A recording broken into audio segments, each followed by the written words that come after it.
Woo. All right, and everybody joining online, we're just checking our sound. Can you give me a thumbs up if the sound is good? Awesome, thank you guys so much.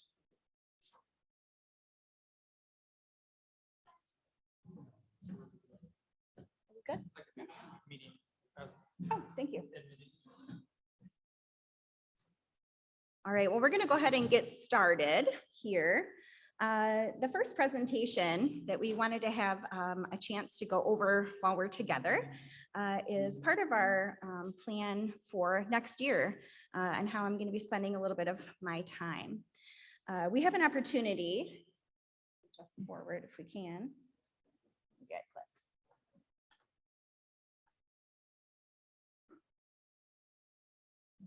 There we go. All right, so starting next year, the Mission Center is going to be offering three different chances, three different cohorts of congregations to journey through the Welcoming and Affirming Congregations program that is sponsored by Harmony.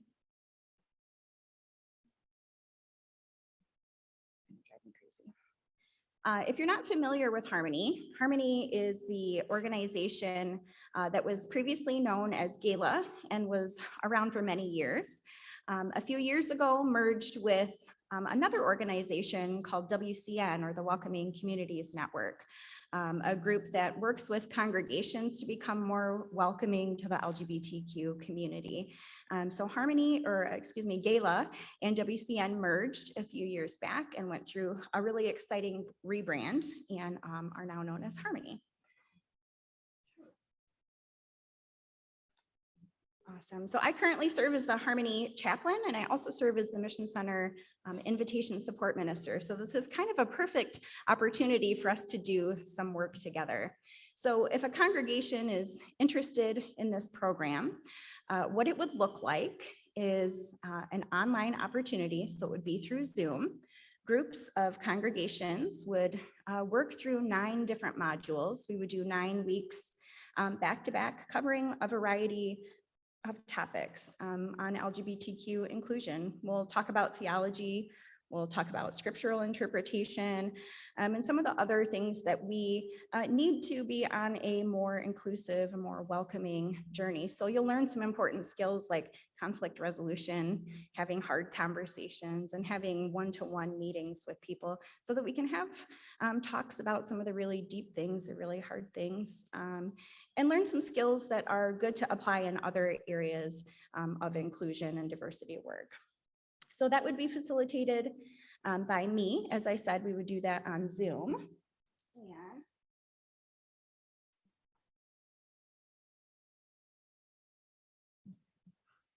So we've got three opportunities to do this. And the first one is going to start in January. And as I said, it's 9 weeks long. We will meet every single week, 9 weeks back to back, and that'll be during the Sunday school hour. So this is a chance for you to get a 9-week break from having to plan Sunday schools. I will do all of it for you. We'll have hopefully a couple of different congregations exploring this journey together. So we would start in January and we would plan to finish in March. It's 9 separate modules, 9 separate topics that we'll cover. And then in the 10th week, we'll be hopefully getting together to talk about when your business meeting is planned, what your welcoming statement looks like, and when your congregation is going to be ready to start living this journey. So that'll be Sunday mornings. The second cohort is a little bit different.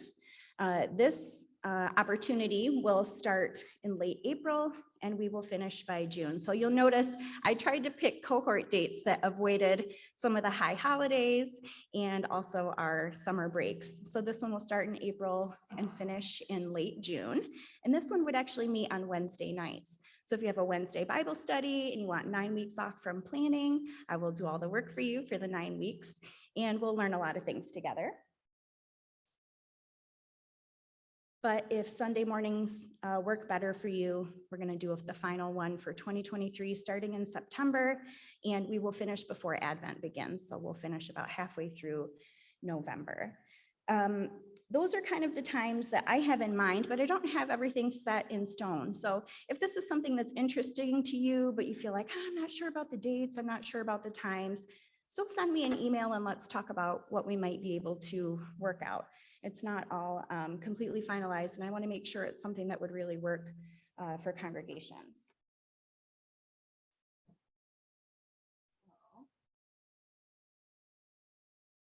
I want to make sure that you have my email. It's really difficult. It's linda@seaofchristmi.org. And you can send me an email, talk to your pastor.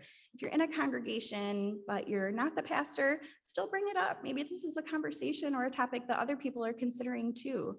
I would really love to see us increase the number of affirming congregations in Michigan. So we have one of the biggest mission centers, but we actually only have 3 welcoming congregations in Michigan. We only have 3 congregations who have gone through this program to be openly, explicitly, and publicly welcoming of the LGBTQ community. So that's our East Lansing congregation, that's Spiral congregation in Lapeer, and Big Rapids congregation. Those are the only 3 that we have right now in Michigan. So I think a really important goal is, especially as we think about what church looks like going forward, who are the people who really need to receive love? Who are the people who are really vulnerable in our communities? This is a really good opportunity to get involved.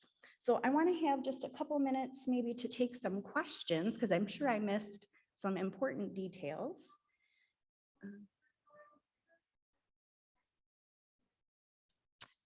So the question was to repeat which congregations already did the program. So it's East Lansing congregation. East Lansing, yep. Yeah, Spiral and Lapeer, and then Big Rapids congregation. Yeah. Any other questions on that topic? Not seeing anything. Awesome. Well, send me an email, give me a call, send me a text if you want to talk more about it.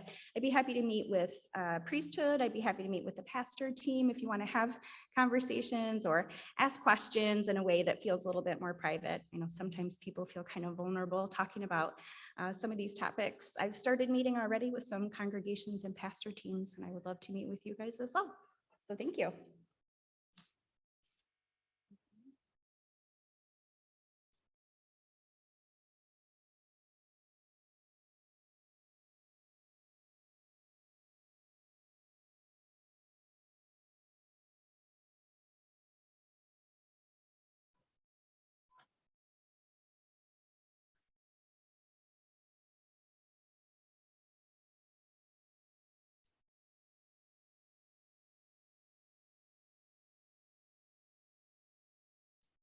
All right, give me just 1 second and I'm going to queue up one of our videos here to share.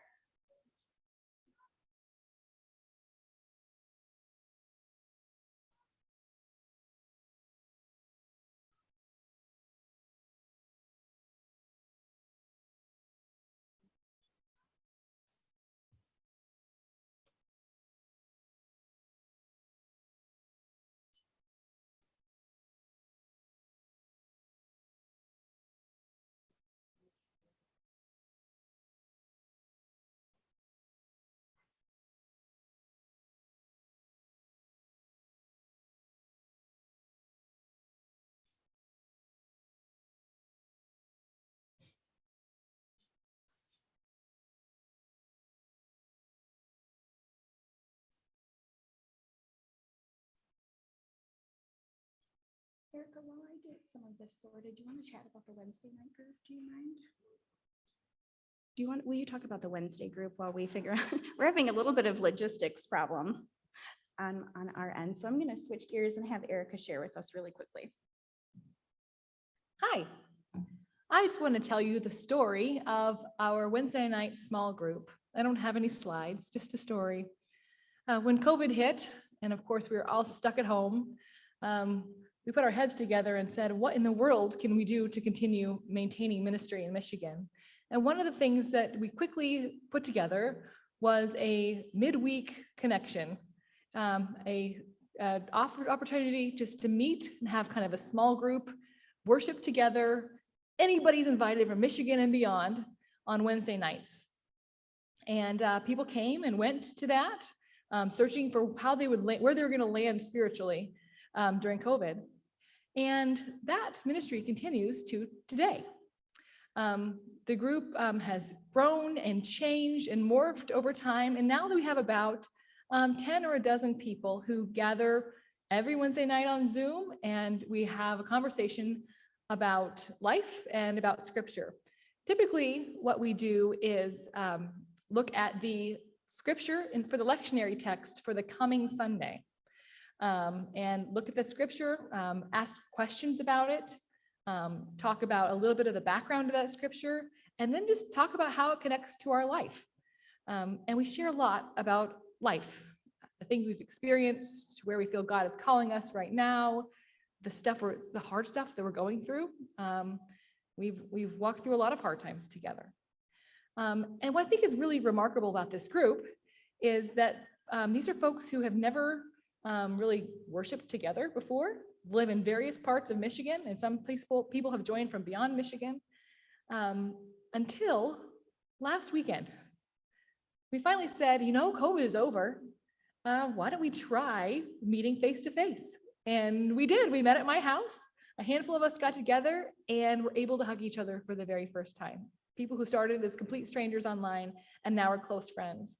And even today, I looked up and I saw a couple and another person from our group who have been chatting together online for years now and are meeting for the first time here at conference and sat next to each other for everything. And that was so heartwarming because that's what it's all about, right? So we think about what's next for this group. It's always open for anybody who wants to come visit. There's never any commitment required for you to come. If you come once, you have to stay and return again. If you're looking for just someone to talk with about the upcoming scripture, if you're preaching the next Sunday and you want to toss some ideas around with people who are going to be looking at that text, great opportunity to do that.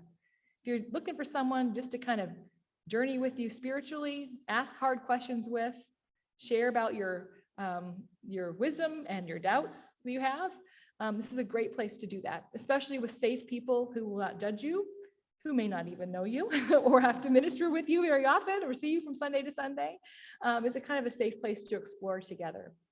Particularly, we would really like to know people to know who are that they are welcome if you are a leader in your congregation in any fashion. I know sometimes with leadership roles, we feel like there isn't really a safe place to ask hard questions or to just let it out there, whatever you're experiencing, and get some help with whatever hard life stuff is coming your way, because you feel like you're relied upon to do that for other people.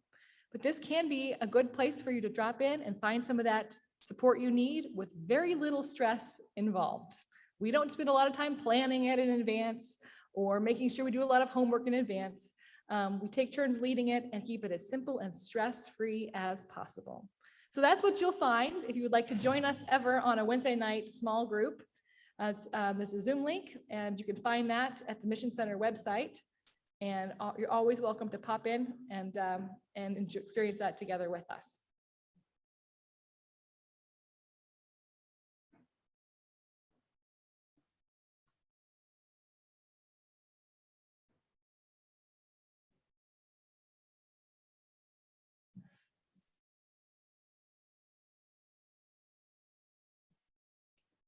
Okay, so hopefully you are seeing, maybe not, hopefully you're seeing the screen, but I probably opened it on the wrong monitor because I like to keep Ben busy.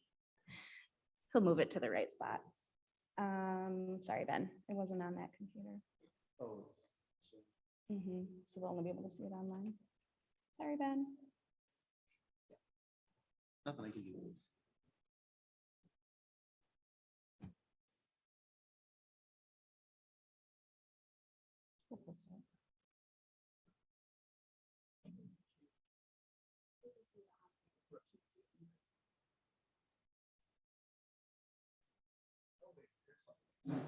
The TV be hooked to it. See, Ben, we're keeping you on your toes. You're smarter than you even thought. Ben's gonna make some magic happen, and then we're gonna watch just a short video on new expressions. So new expressions is a term that we have talked about a fair amount over the last several years. Uh-oh. Thanks, Ben and Dan. Awesome. So new expressions are something we've been talking a lot about over the last several years. And I think our understanding of what that means is still evolving, but we're looking at different communities, different groups of people that join for worship and community, for an opportunity to be together and to grow, to serve their communities. And it looks a little bit different in every incarnation. So we're going to watch a short video, and it's going to go through each of the new expressions that we have right now in Michigan that are active. We got some pictures and some little descriptions that will just give you kind of an idea of what's new and exciting in the Mission Center.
And this one is sort of a summary of what we did this year as a Mission Center. So you're going to see a variety of activities. Some are online learning opportunities, in-person things for fun. You'll see some spiritual development. We've got some really great pictures that Dorothy took from the float trip that the young adults had. So you'll see some new things and that are kind of came up this last year. Many of them are going to be done again. And I hope this gives you a really good little trip down memory lane of our 2022 together.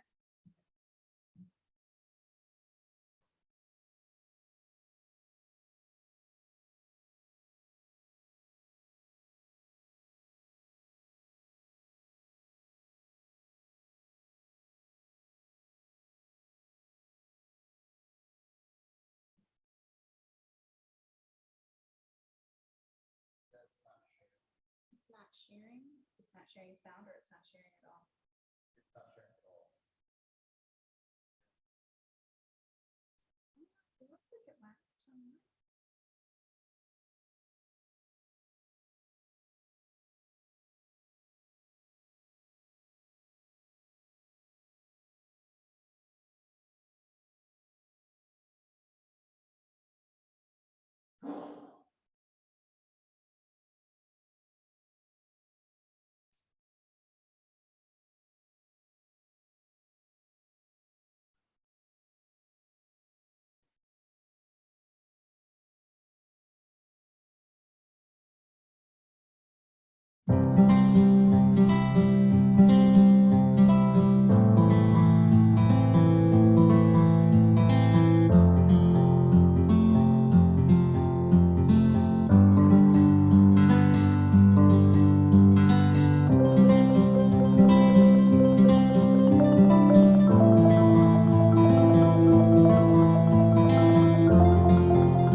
All right, great. So as you can see, we did a lot and we had a lot of fun.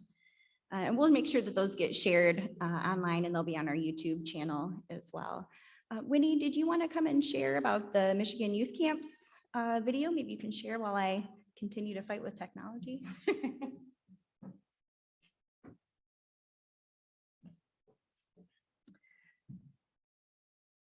Very exciting that we got to have youth camps in person again this year. For the first time in 2 years, we had our traditional week-long and 4-day camps at all 3 campgrounds, and it felt really good.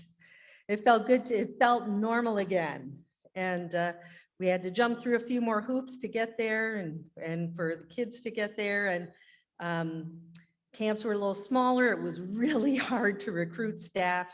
Lots of our normal staff people had used up vacation time and time off because they'd either had COVID or they'd been exposed. And so it was a tough year to get it together, but we did. And, you know, even when you're, what do they say? It's like treading water, where on the top you look like you're having a lot of fun, but below you're just really going to town to keep yourself afloat. That's kind of how this year felt, at least to me. But to the campers, it was just great. It was back to normal. They couldn't wait to get with their friends and have a good time. And even though, you know, 2 nights before camp, we're calling a million people trying to find that last minute staff member that we need to make camp happen, but the campers didn't know. And the campers came to camp and they just were thrilled to be there. I see a camper, I see a camp director, and in the end, I can't tell you how pleased I was with our camp season this past summer. So next year, hopefully it's not as crazy. Hopefully we aren't treading water as ferociously as we did this year to get staff. So to all of those listening, to all of the people here, please consider serving on a camp staff. If you don't think you can sleep in a bunk and last a week at camp, there are things you can do to help make sure that camps happen. Of course, number 1 is to donate. We fund our camps with a generosity model, which means even though camp costs about $50 a day for campers to be there, if their family can't afford to pay that full amount, we still want them to come to camp. Some families can pay more than that full amount to make sure that other campers can come. And some people who don't have a horse in the race, so to speak, some people who don't have a camper living in their home still want to contribute because either they've had good experiences camping in the past or they just believe in the program. So it takes all of us, those who are going to sleep in a bunk and lead a campfire, and those who are going to write a check to make sure that our camps happen. But I have a little video, I think you're ready to share that today, that will just give you a little taste of, this is just a one-on-one interview with one camper. And, oh, you don't have that one? Okay, we have a couple of videos to show. Can I talk about the other one yet? Yeah, go ahead. The other one, you'll see one that Linda has prepared, and then there's another one that's a little interview with one camper. And I want you to pay close attention to both of them, but especially the one with the camper, because it's really good to hear from the campers themselves what their experience was and what they took away. Because I'll be honest with you, her answers she gave me were not what I was expecting. So tell me when you're ready to go, Linda. I'm not as good as Erica at stringing this along. Does anybody have any questions about the camping program?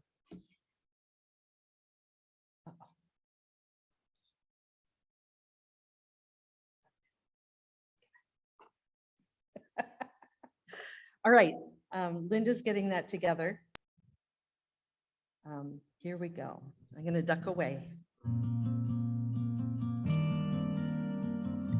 Oh, it We're told doing me it's it. recording. All right. All right.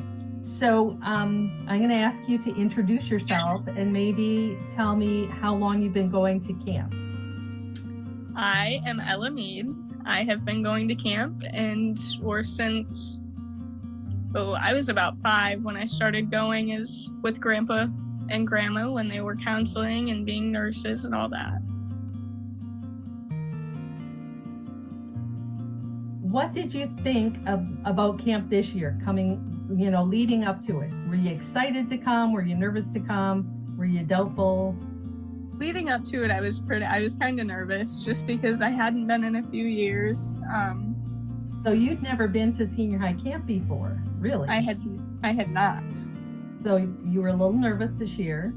I was super nervous that there was only going to be a couple people, but There was more than a couple, but there was more than a couple.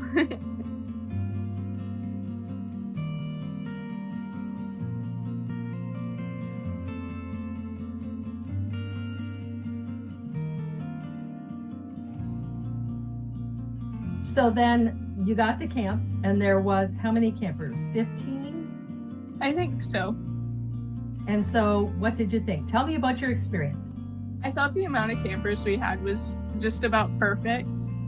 Being a smaller camp, it really gave us time to like connect with each other and get to know each other more. And just, it felt like I had created a bunch of relationships that week that I will never lose. And we got to do a lot of fun activities where we had to be a team, which taught me how to work with people a lot better. Camp was really good this year. It was nice to be able to just be one-on-one with people a lot and get to have good conversations with them and not be so rushed and feel like I need to talk to 35 other people all at the same time. Maybe just pick one or two of the highlights from camp to tell me about. Definitely the Worshipper's Path. It gave me some time to reflect on like my life and what was going on in it, and just realize that God was there and helping me through everything. And that's why I had come this far.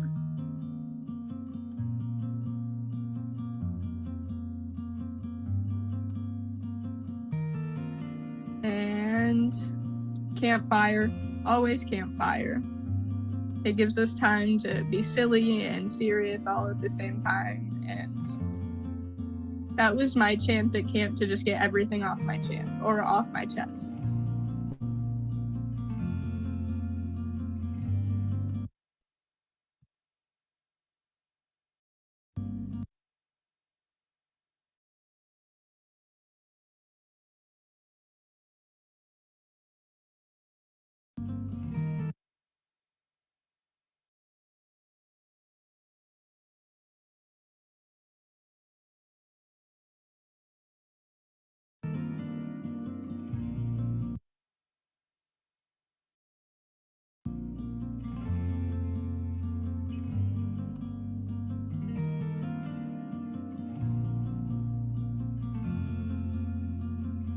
I'll always remember the fun stuff, and the fun stuff was fun, of course, but it was really nice to just be able to be in touch with myself and God in those serious moments.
Me again. Now I want to talk about family camps. After seeing all those pictures of youth camp, doesn't it make you want to be at camp yourself? We get to do that because every summer at all 3 campgrounds, we have family camps, and I like to say it's youth camp for everyone. Our family camps were successful this summer, just like our camps were. It felt like, again, it felt like we were on a marathon to get them all put together and get back in the groove of doing camp, but we did that, and our camps were successful. Our camps this summer coming up, we have Tim Ross will again be the family camp director here at Blue Water. Peter Smith, and why is the name just flew out of my head again? Mark Dixon will be the directors at Sanford, and Jenny Beach or Jenny McCausland. Sorry, I grew up with her, so I always refer to her maiden name. Jenny McCausland has agreed to be the director for family camp at Park of the Pines. We had a Zoom organizing meeting with them just recently, and my advice, having directed some reunions in the past myself, is that your job is from now until when camp starts as a director. Your job is getting the program together, getting the people together, and if you're really successful, when you get to camp, I'm not going to promise that you don't have a lot of stuff to do, but you'll have the people in place and it'll be their turn to do their jobs. So those people are also going to be looking for volunteers. And family camp is a tricky one. You need cooks, you need KP staff, you need teachers for all the different grade levels. There's all kinds of jobs and everybody needs to pitch in. And honestly, it's in the pitching in that all the fun stuff happens. You know, it's blessings of community, you know? So contact, if you know which family camp you think you want to go to, contact those directors and volunteer for a job. It's going to make their job easier. That way you get to anticipate it all year long. We have yet to get our guest ministry assignments. I know when I was young, I always wanted to know that ahead of time. Who's the guest ministry going to be? It's going to be a surprise, at least at this point. But I think do you have a video? Linda's so good. She's prepared videos for all these things. So please sit back and enjoy the video for family camp.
You just can't get enough of me.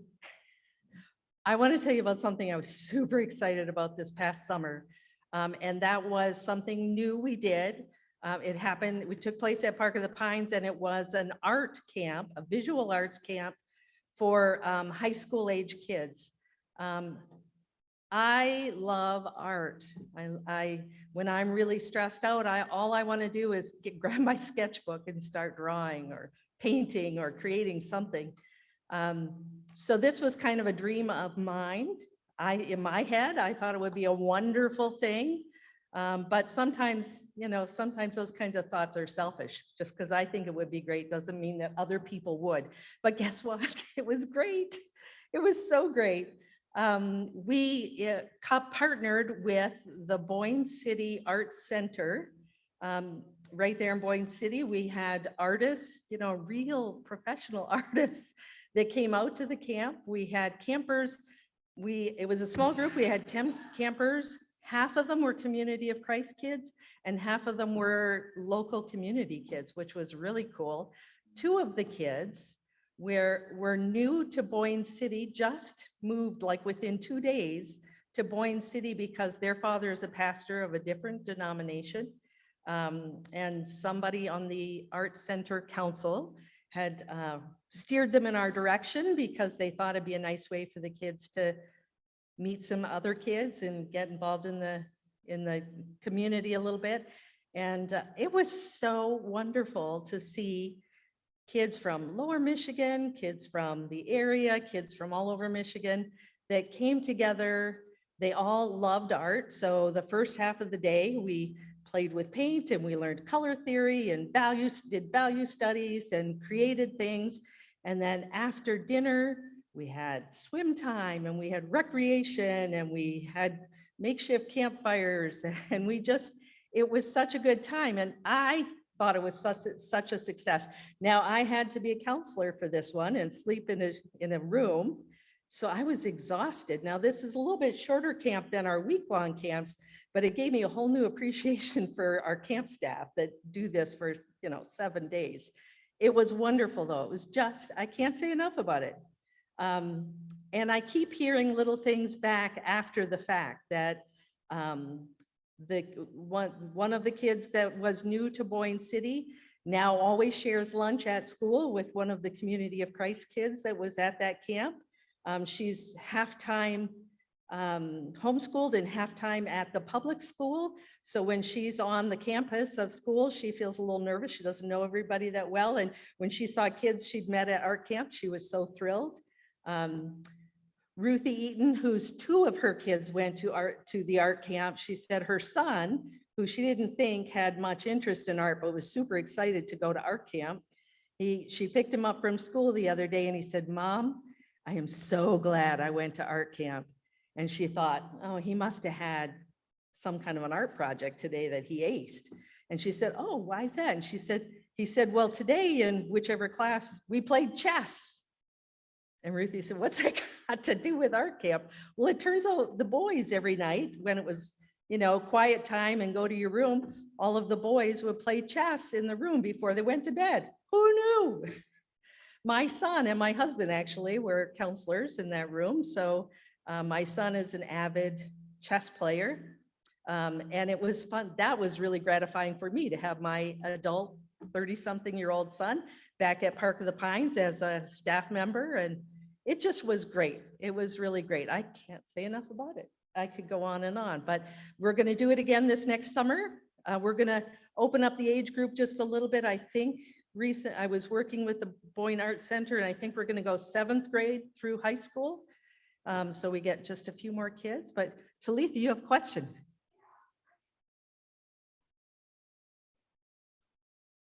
We had 10 campers. So actually for the inaugural art camp, which we weren't sure how it all would play out, it was perfect. It showed us logistically wise how much one-on-one you need to do when you're teaching kids how to use oil paint. That's something you don't just get to do every day. So we think that 20 would be a really ideal number. It's very concentrated. That first part of the day with the art class is pretty concentrated, and I'm excited. We've got some different teachers and some different things already bubbling up for this next year. It'll be that weekend that's like the end of July into August. We start on a Sunday evening and we end on a Wednesday evening. And the Wednesday evening, we set the rec hall up as an art gallery, and all the parents can come and see the art, see what everybody did. And then we can all have a meal together before they go home. And it just was fantastic. It was such a success that we are exploring the idea of maybe other skill-specific camps, like maybe a culinary camp for kids, where they come and they learn how to cook and how to make special meals. And again, we could end with a special meal and invite the parents. I mean, the sky's the limit. If you have ideas that you think would be good for new ideas of youth, youth camps, let me know, because I think this is a good thing. We also have some retreats coming up this year. A couple that I'm very excited about, which is also a new idea, is what are we calling it? Nature retreat. So we're going to have retreats where we get together and enjoy. It's not, those are two separate things, right? Nature retreat I'm excited about because Linda started actually this past year with the little birders, if you noticed in the presentation, where the young kids came and they got, I'm sure, some instruction about our natural world and about birds, and they got a booklet, and they went outside and they counted birds and looked for birds, and then there was an adult version. I might sound dorky, but I love that stuff. And I think a lot of us who are campers and like to spend time at our camps, that's part of the draw. Is we're outside, we're in nature, we're not sitting, in the living room in front of a screen. So we're going to try this year to have some nature weekends. We're not sure exactly how those are going to look yet, but I'm excited about those. We're going to have some family retreats. So just like we like family camp, we're going to have some family retreats where people can come as families together and enjoy our grounds and enjoy our camaraderie. And we're also going to have some combined junior senior high retreats. So I don't have the specific dates for those right away in my head. So look for those on the Mission Center website, correct? That's where you can find them. But some really exciting things coming up where we can take advantage of our campgrounds and being together. So let's keep COVID at bay, and we can get back to being together. Do you want to add anything about the nature retreats? Thank you.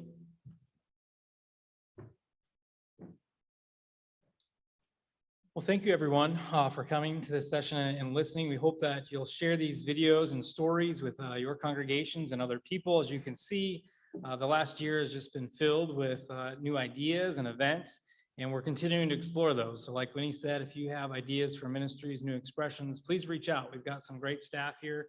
Just saw some of the product of their work over the last year. And also look in the conference materials for the calendar for the year to come to save those dates and continue to follow Mission Center social media and website. There really is a lot of great information and resources and tools out there for you to use in ministry. And we're always glad to answer questions and try to connect you in anything that can support what you're doing locally as well. I just want to share too that, as Mission Center president and financial officer, sometimes we get stuck on some of the negative things we hear, and this is part of our culture as well, to dwell on bad news and look at that. And so there are some sad things happening. Some congregations have closed, some ministries have ended. I don't want to skip over those. I want to honor the grief that comes with that. I've been through closing the congregation I grew up in. I understand the pain that can have, but it can also lead to new opportunities. And while those transitions are happening, new things are being born. And so that's part of the overall cycle of our lives individually, but also as a church. And so I want to always lift up the good things that are happening. These videos that you just saw, the stories that have been shared, to know that there is new birth going along with some of those painful closings at the same time. And that we want to celebrate those things that are happening, the transitions, the new ministries. The Spiral congregation has been doing some phenomenal outreach. Many people are here this weekend because of a result of that.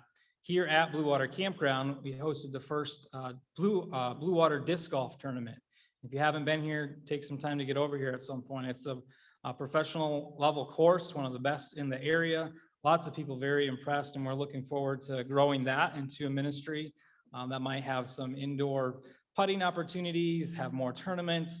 We're finding ways to connect with people in communities where they're at and how they like to form community so that then we can share our values with them. So we're excited about some of the neat things that are happening. We've got great facilities. We've got great disciples who give generously, who sacrifice, put in their time and money and volunteer. We're unique in that in many respects, from the top levels of a seminary that's been kind of leading the way on what it looks like to do focus sessions as Community of Christ, down to our camps in Michigan, which often get high praise from the state's camping consultants because we have such a diversity in our staff and a commitment from volunteers that many other organizations just don't have, on top of our generosity model, which I don't think anyone else does as widely as we do. So I think it's something to be proud of, to be excited about, to know that we are poised and leading the way, and we hope that you'll continue to follow and share with us and help us grow those efforts. That's all we have for this evening, so we're going to close this session here and offer you peace for the evening. We will gather again tomorrow morning on this same Zoom link if you're online. We'll start at 9 o'clock. Apostle Mackay will lead us through the World Conference Resolution Review. We'll plan to break at about 10:30 when we switch over to the closing worship for the conference. Again, if you're joining online, prepare bread and wine if you'd like to participate in communion. And we'll also have the 2 ordinations 270. So thank you, everyone. Those who are here, I believe we're going to have dinner at 5:30. Is that the plan? Over in the lodge. And then we have some kids' activities and service projects still in the old dining hall later on after dinner. Thank you, everyone. Go in peace and enjoy your evening.